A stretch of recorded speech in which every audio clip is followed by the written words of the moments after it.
आज इस राष्ट्रीय एकता दिन का एक अलग महत्व भी है, क्योंकि ये राष्ट्रीय एकता दिन आजादी के अमृत महोत्सव का दिन है।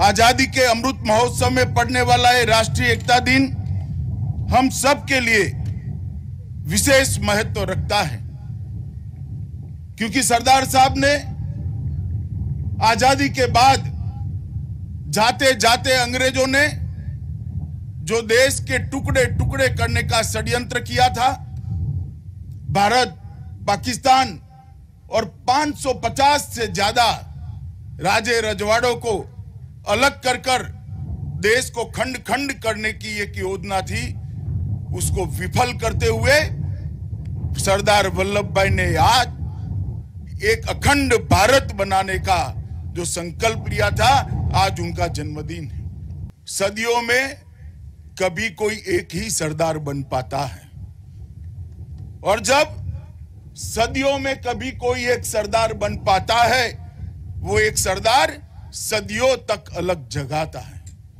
आज हमारे सामने सरदार साहब नहीं है, मगर परेड करते हुए जवान, सांस्कृतिक कार्यक्रम रजू करते हुए हमारे बच्चों के चेहरे पर जो भाव था, वो सरदार पटेल का ही भाव था। मित्रों, ये केवड़िया कोई एक जगह का नाम नहीं है, एक तीर्थ स्थान बन गया है, राष्ट्रीय एकात्मता का तीर्थ स्थान, राष्ट्र धर्म का तीर्थ स्थान, देशभक्ति का तीर्थ स्थल, और आज ये आसमान को छूने वाली सरदार साहब की मूर्ति पूरी दुनिया को संदेश दे रही है कि भारत का भविष्य उज्जवल है।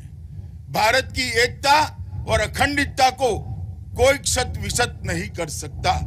ये संदेश जो सरदार साहब ने दिया है, आज केवड़िया इसका दुनिया के सामने उद्घोषणा करता है।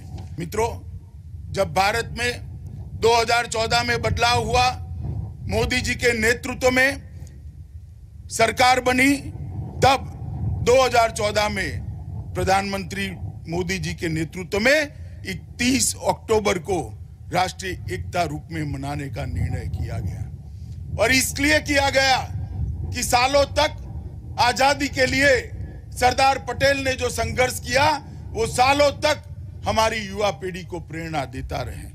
देश को एक और अखंडित करने के लिए आजादी के बाद उन्होंने जो प्रयास किया, वो वर्षों तक देश की युवा पीढ़ी को प्रेरणा कर देता रहे।